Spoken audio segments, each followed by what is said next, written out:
पिलाया? जहर पिला के मारना चाहा, मर जा जहर पी के। पर प्रहलाद ने जहर तो पी लिया, पर भगवान बचाने वाले हैं तो जहर क्या मारेगा। प्रहलाद ने जहर पी लिया, बाल विवाह का नहीं हुआ।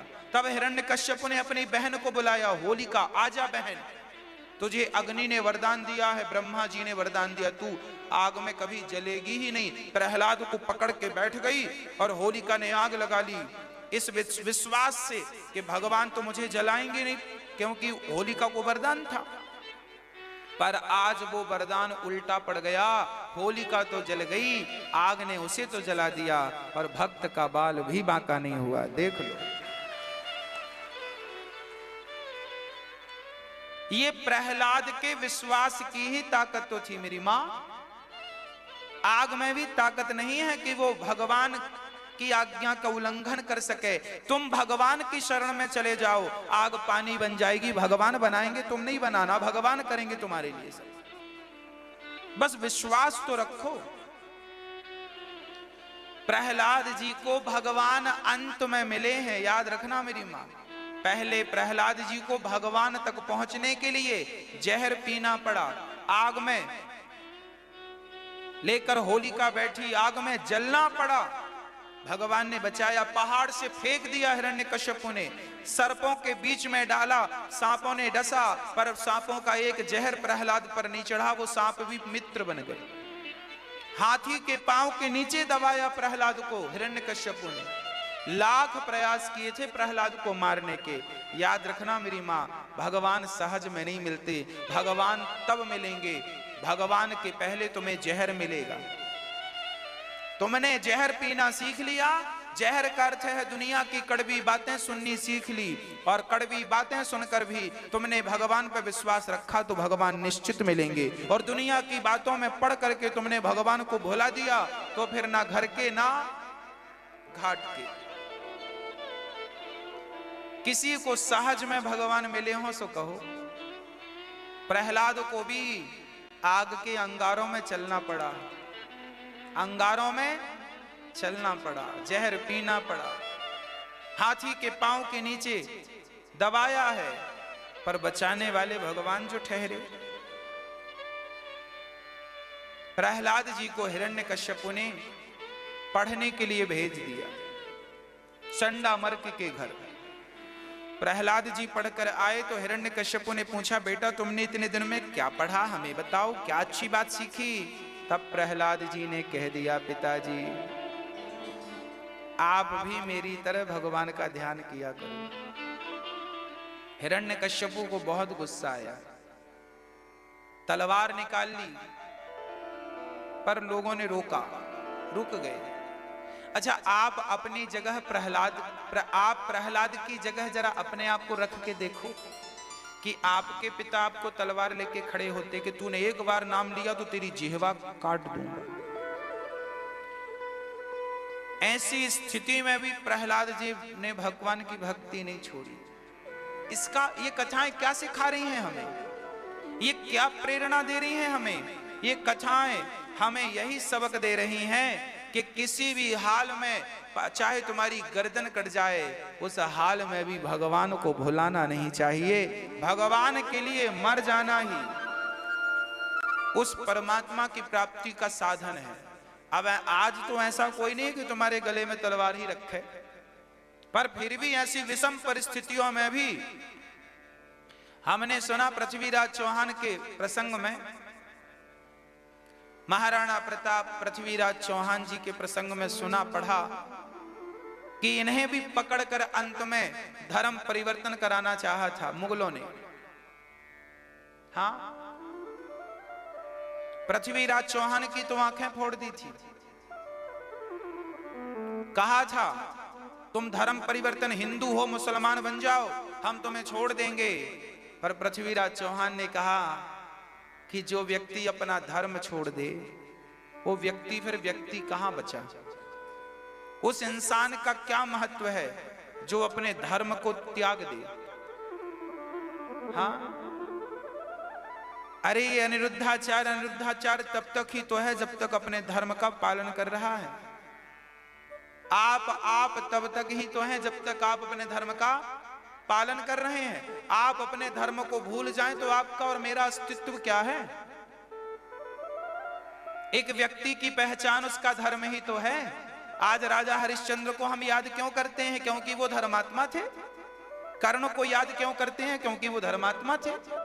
वीर शिवाजी को याद क्यों करते हैं? वो धर्मात्मा थे।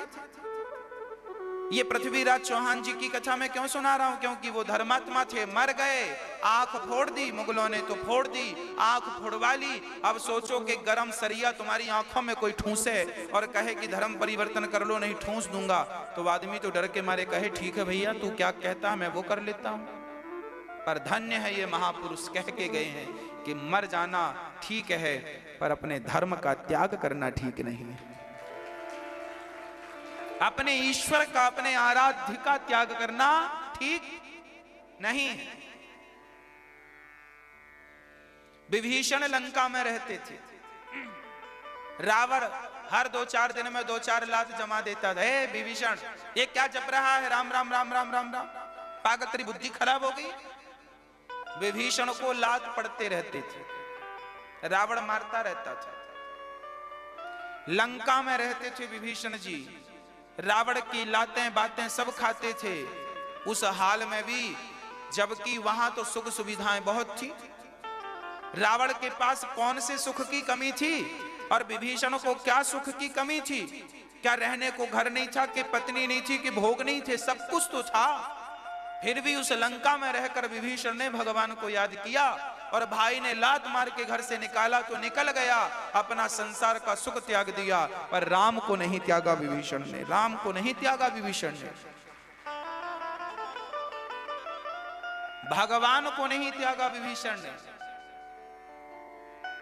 और आज तुम्हें संसार के कोई लोग कह दें, अभी मैंने कुछ दिन पहले देखा, कुछ दिन नहीं कुछ वर्षों पहले मैंने देखा कि लोगों ने भगवान शंकर जी को अपने घर से निकाल दिया था। एक बाबा जी ने कहना शुरू कर दिया था, हमारी फोटो रखो कृपा आएगी। लोगों ने भगवान को घर से निकाल दिया।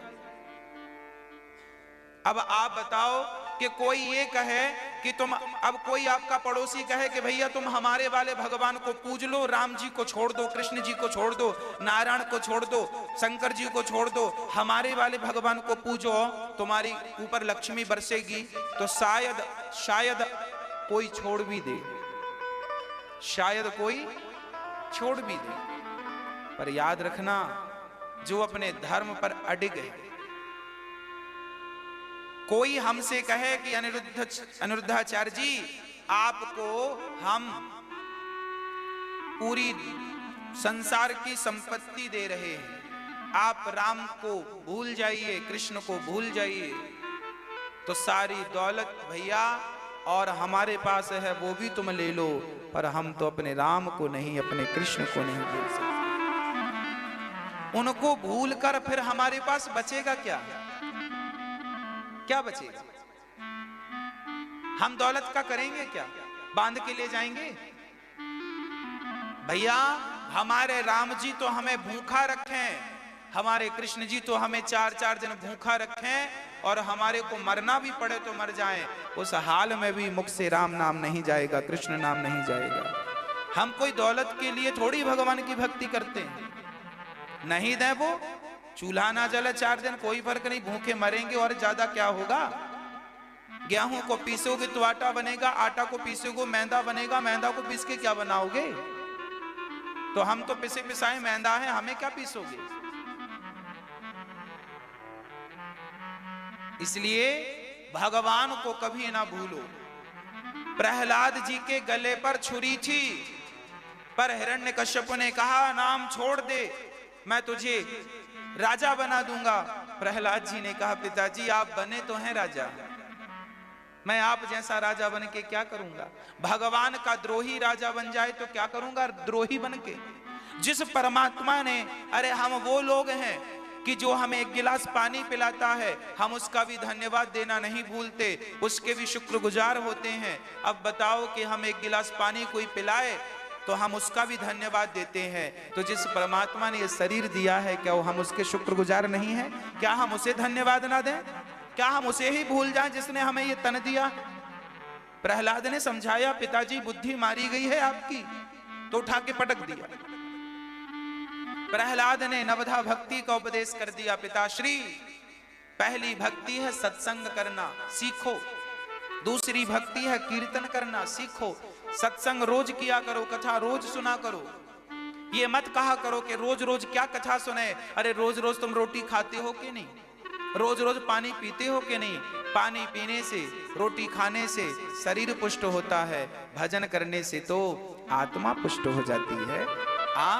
इसलिए रोज भजन, रोज कथा सुनने की आदत हो, रोज कीर्तन करो, काम करते हुए भगवान का चिंतन करते रहो, काम करते रहो, नाम जपते रहो। श्रवणम कीर्तनम विष्णु स्मरणम। तीसरी भक्ति है भगवान का स्मरण। भगवान का क्या करना चाहिए? काम करते हुए स्मरण भगवान का। स्मरण कैसे? जैसे एक माँ अपने बेटे का स्मरण करती है, काम करती हुई अपने बेटे को ध्यान में रखती है, क्या कर रहा होगा मेरा बेटा।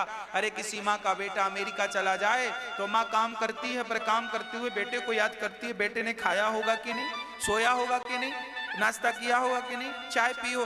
काम करती जाती है माँ और बेटे को याद करती जाती है। जैसे एक स्त्री काम करती जाती है और अपने पति को याद करती जाती है, उसी प्रकार भक्त को चाहिए कि काम करता जाए और भगवान को याद करता जाए। बस यही तो स्मरण है। श्रवणम स्मरणम, श्रवणम कीर्तनम स्मरणम पाद सेवनम। पांव दबाया करो अपनी माँ के। हाँ, अच्छा बताओ, आपने आखिरी बार अपनी माँ के पांव कब दबाए थे? कुछ याद है? याद है? नहीं याद? जिस माँ ने तुम्हें जन्म दिया है उस माँ को भूल गए? माँ के बदौलत तुम इस धरती पर सांस ले रहे हो और उसी माँ को बुढ़ापे में छोड़ दिया। आज बेटे बहुत सारा काम का लोड लेके रखते हैं और उस काम में अपनी माँ को समय देना भूल जाते हैं। मैंने बहुत सारी माँओं को देखा है, बुढ़ापे में अकेली बना करके खाती हैं, शरीर चलता नहीं है फिर भी रोटी बना रही है बुढ़ापे में। और बहू बेटा सब हैं, पर बेटा बहू को समय कहाँ है देखने का कि बूढ़ी माँ। अरे ये वही माँ थी ना जिसकी गोद में तुम कभी खेला करते थे। ये वही माँ है ना जिसने छाती से लगाकर अपना दूध पिलाया था।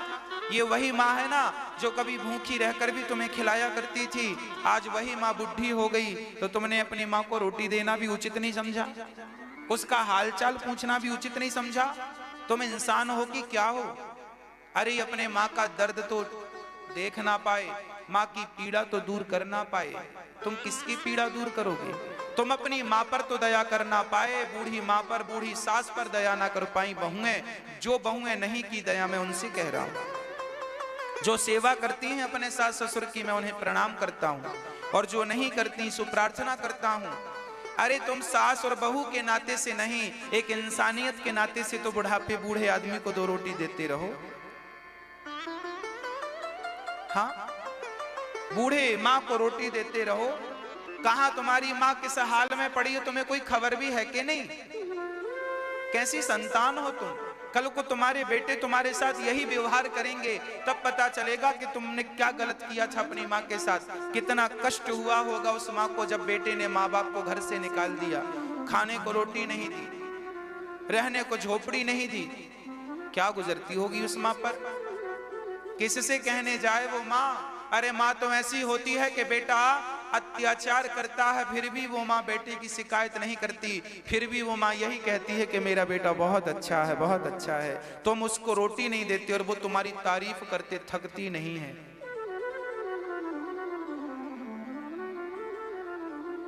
आज इंसान इतना अमीर हो गया है, इतना अमीर हो गया है कि अपनी माँ को भी भूल गया है। भगवान किसी को इतना अमीर ना बनाए कि तुम अपने संस्कारों को भूल जाओ, अपनी संस्कृति को भूल जाओ, अपनी माँ को भूल गए तो।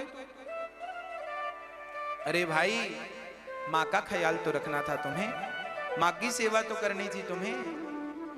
रात को जाते काम धाम से तो 2 मिनट पांव दबा देते, माँ से पूछ लेते माँ कैसी हो, कोई चीज की कमी तो नहीं है। हंसकर 2 बातें ही कर लो अपनी माँ से। पूछ लो कि तुम्हारा दर्द कम हुआ कि नहीं, दवाई ली तुमने टाइम से कि नहीं। पूछ लो अपनी माँ के बारे में। 2 मिनट पांव दबा दोगे तो तुम्हारा वजन कम नहीं हो जाएगा। 2 मिनट पांव दबा दोगे तो तुम्हारा धन भी कम नहीं हो जाएगा। अरे भाई, कहते हैं माँ की दुआ कभी खाली नहीं जाती, पर यह बात भगवान से भी टाली नहीं जाती। बर्तन मांझ कर 4 बच्चों का पेट भरती है माँ, उन 4 बच्चों से एक माँ पाली नहीं जाती, यही दुर्भाग्य है। 4 बच्चे मिलकर एक माँ को नहीं पालते, यही तो दुर्भाग्य है। ऐसा भारत नहीं था। इस भारत में श्रवण जैसे बच्चे होते थे। इस भारत में राम जैसे बच्चे होते थे कि राम ने अपनी माँ से, माँ ने कहा बेटा वनवास जाना है, बिल्कुल ठीक जा रहे हैं, चले गए। माँ की आज्ञा पलकों पर। माँ को पैसे नहीं दे रहे हो, मत दो। बुढ़ापे में माँ को पैसे की क्या जरूरत है? कम से कम प्यार से रोटी तो दे सकते हो, प्यार से बोल तो सकते हो, मीठी वाणी तो बोल सकते हो। माँ से भी प्यार के 2 शब्द नहीं बोलोगे तो गूंगा बना के भेजेगा भगवान अगले जन्म, बोल ही नहीं पाओगे। सेवा कर लो, दोबारा मौका नहीं मिलेगा। हल्के में मत लो ये मनुष्य के तन को।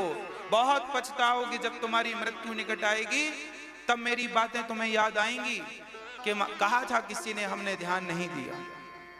हम याद दिला रहे हैं, भगवान ने हमें याद दिलाने के लिए भेजा है कि जो लोग अपने कर्म से रास्ता भटक चुके हैं, जाओ बेटा उन्हें रास्ते पे लगा कर आओ। शायद हमें विधाता ने आपको सही मार्ग दिखाने भेजा है और फिर भी तुम ना आए रास्ते पर, तो इसमें मेरा कोई कसूर नहीं।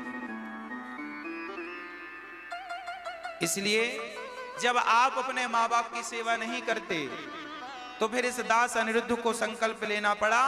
आप शुक्रवार का व्रत करते हैं, आप एकादशी का व्रत करते हैं, हमने भी एक व्रत किया है कि जब तक सांस रहेगी तब तक अपनी बूढ़ी माँओं की सेवा करते रहेंगे, सेवा करते। यही संकल्प, यही हमारा व्रत है। सेवा करते रहेंगे अपनी माँओं की, उनको हंसी खुशी जो बन पड़ेगा देते रहेंगे। और हमें देना क्या है? देने वाले बिहारी जी हैं। हमें तो निमित्त बनाया है, तो हम निमित्त बन के काम कर रहे हैं। अरे हम किसी के पांव दबा देते हैं तो क्या हमारा वजन कम होता है? नहीं। हमें भगवान ने योग्य बनाया है कि तुम रोटी खिलाओ, तो हम खिला देते हैं। तो क्या होता, क्या घट जाएगा हमारा? इसलिए जो हो रहा है बिहारी जी कर रहे हैं, आप अपने आप को कर्ता ना समझें और बस सेवा में लग जाएं। किसी की ना करें तो कम से कम माँ बाप की तो कर लें। माँ बाप की सेवा ईश्वर की सेवा से कम नहीं होती। भगवान की पूजा मत करना। जब तुम मर के भगवान के घर जाओगे तो भगवान की शक्ल वैसी ही होगी जैसी तुम्हारी माँ की सूरत है। भगवान और माँ 2 नहीं, एक है, पर्यायवाची है। भगवान को या भगवान कह दो या माँ कह दो, पर्यायवाची है। एक ही को पर्यायवाची 2 कहते हैं। जैसे पुष्प को पुष्प भी कहते हैं, फूल भी कहते हैं, सुमन भी कहते हैं, पर्यायवाची है। उसी प्रकार भगवान को भगवान भी कहते हैं और माँ भी कहते हैं। माँ को माँ भी कहते हैं और भगवान भी कहते हैं। माँ की सूरत वैसी ही है जैसे भगवान की। कभी तुम्हें मिलेंगे तो भगवान वैसे ही दिखेंगे जैसी तुम्हारी जाकी रही भावना, जैसी प्रभु मूरत देखी तिन तैसी। भगवान की सूरत वैसी ही है जैसे तुम्हारी माँ की सूरत है। और माँ में तुमने भगवान को नहीं देखा तो मर के जब जाओ